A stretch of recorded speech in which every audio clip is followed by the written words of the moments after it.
February the 13th, 1832. My dear fellow, you will never cease to amaze me. Your endless quest for the unusual in literature leads you down dangerous paths. However, I am your friend, and what is more, would not presume to refuse a distinguished man of science. If your desire is to read the Necronomicon, then so be it. Please allow me to urge caution. Being a lord of the realm will afford you no protection from the horror contained within the covers of this cursed work. Drop in on Wednesday. Once again, take great care. Sir Forrester. 2 years later, in 1834, by studying certain manuscripts of evil repute in the British Museum, the distinguished man of science, Lord Boleskine, managed to pinpoint a secret place where the stars were said to appear both brighter and closer to the earth. Convinced that the manuscripts deserved to be taken seriously, his lordship set sail for the coast of New England, where he made a number of sketches which proved the truth of the manuscripts.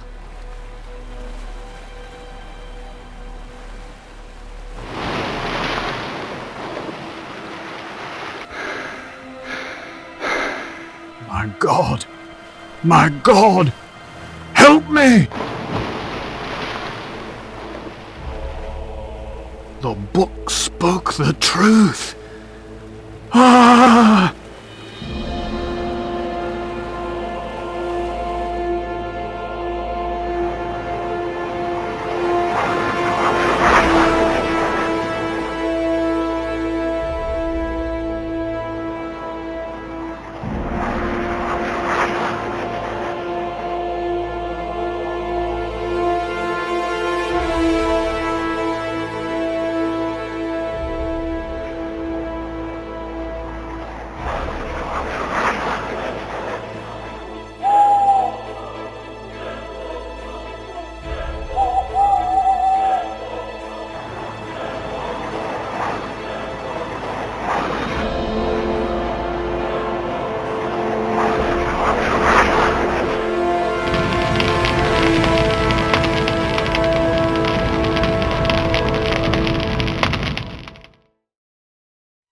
Department of Maritime Inquiries for the Port of London, 17th October 1834. Statement by Captain Robbins, Commander of the whaler Sea Shark. Investigator J.S. Weed Estate, Assistant Commissioner of the Port of London. Statement: the last night we spent in the port of Innsmouth was illuminated by the passage of Halley's Comet. The men were in the tavern, spending some of their wages. Jonas H. had paid for our cargo, and as I stood on deck, where I could see smoke curling up from his fishery, black, oily smoke that smelled of the sea, the wounded man slipped aboard ship and fainted. I did what I could for him. Those who were hunting him, some of whom I had already seen in Innsmouth, demanded to know if I had seen him. I could hardly allow such a bloodthirsty pack of savages have their way with one of Her Majesty's subjects. Some badly torn papers I found upon him informed me of the poor devil's nationality and precious little else. We were already at sea, hunting for fresh prey, when he at last woke up. A week later, he had regained much of his strength, but refused all discussion. His nights were troubled by nightmares. I told the crew what little I knew once we were clear of American waters. Alas, the crew's reaction was to whisper, "Jonas." The men were convinced that the evil eye was aboard the Sea Shark. They believed us to be jinxed. Mr. Oliver spat each time he crossed a stranger's path. The wind fell. The steamer Mermaid, which had left port a wee later than us, overtook our ship. Her captain told me that the stranger's belongings had been auctioned off. He mentioned a particularly fine rifle sold for a ridiculously low price to pay a certain Jug, a landlord. Curious to know more about the men I had accepted on my ship, I attempted to take some of the drawings of the heavens he had rolled up beneath his clothing during his flight from the mob. My attempt caused the stranger to burst into a fit of great violence. When he had stabbed Mr. Oliver's leg with a fork, I thought it wise to have 5 of the men drag him down to the hold and restrain him with chains. The drawings were unusual. On one of them, sweat stains concealed an ill-formed monster, lurking as it were below the color and the constellations. Moreover, the positions were quite erroneous. The sketches were clearly the work of a madman. From that moment on, the crossing was a continuous stream of screaming and storms. No trace of a whale did we see. Recorded in London, the 17th of October, 1834. I, Captain George Robbins, do solemnly declare upon my oath the truthfulness of this statement made in the presence of J.S. Weed Estate, His Gracious Majesty's representative. Hold tight, Crawford! They're coming! I can smell them!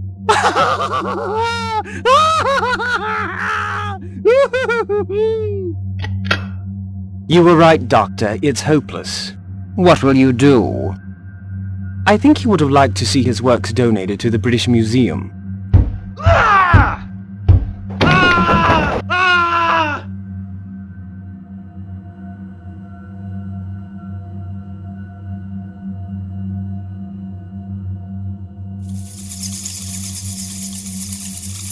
Doctor, come back. I must show you this.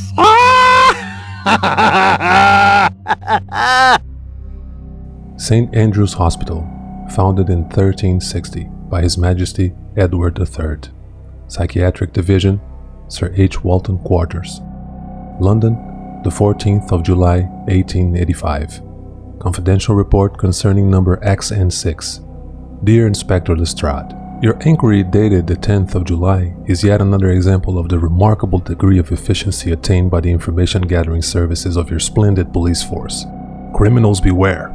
I understand you wish to settle the regrettable business to which you refer once and for all, the horror that took place in that padded cell on the night of the 16th of November, 1837 left an indelible scar upon the minds of all those who witnessed it. Indeed, Sir Henry Walton, the then head of department, was unable to recover from the profound shock and elected to retire in January 1838. Both as a psychiatrist and as a witness to those events, I shall shed what light I can upon those aspects of the affair which remain clouded in obscurity. I trust I may rely upon your legendary discretion, and I beg your indulgence. 48 years have passed since that tragic night, and my memory is not what it was.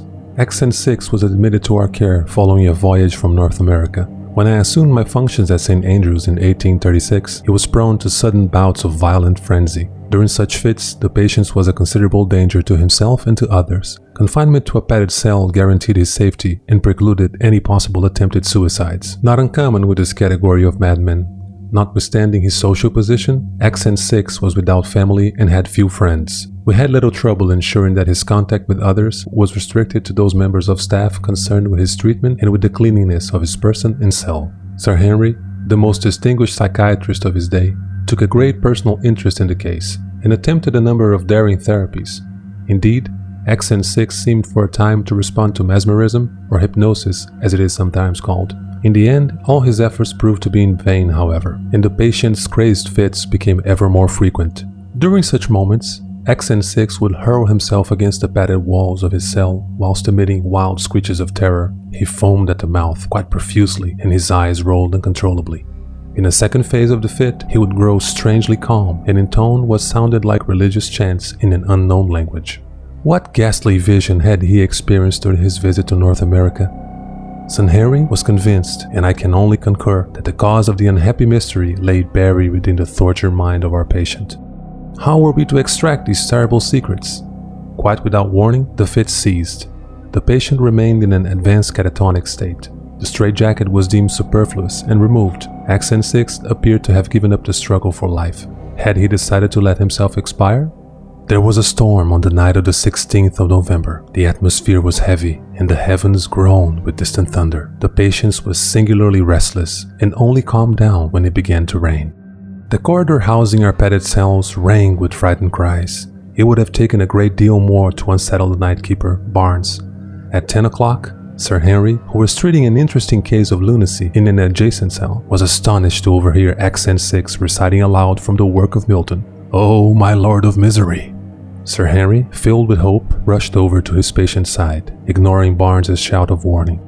As the doctor's face, filled with kindly concern, leaned forward, XN6's hands flew up and gripped Sir Henry's cheeks. The madman's long fingernails ripped the doctor's face. Blood dripped from a badly gashed lip. XN6 screamed gibberish, referring repeatedly to a certain Cthulhu and claiming vengeance in a return. Barnes ran up, his cudgel ready. XN6, seeing the keeper, released Sir Henry and leaped at Barnes with astonishing agility. As you know, Barnes's eyes were ripped from their sockets. The poor fellow died of blood poisoning several weeks later.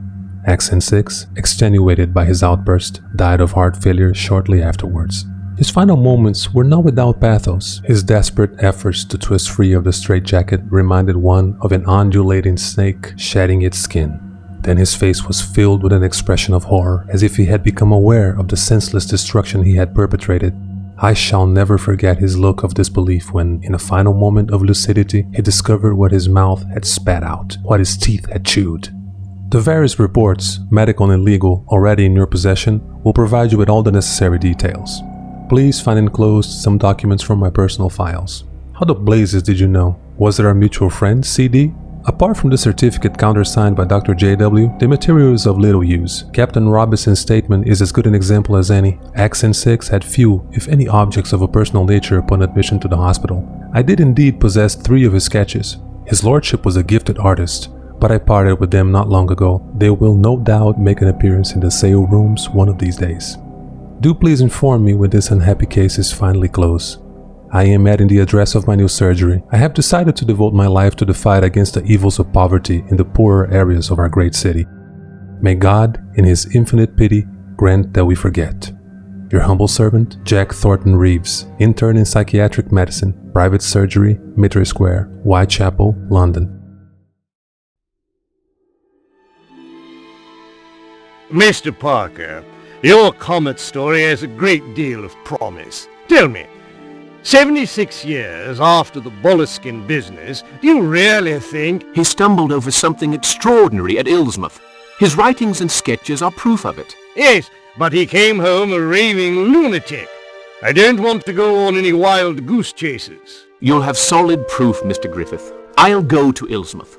I'll find the exact place where Boleskine made his sketches. I'll take photographs.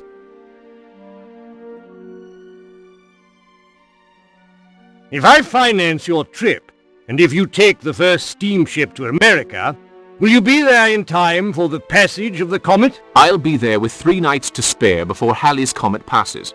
I've already arranged to stay with a local doctor, a fella called Cobble. Well, I'm willing to take a chance. I just hope this is worth it.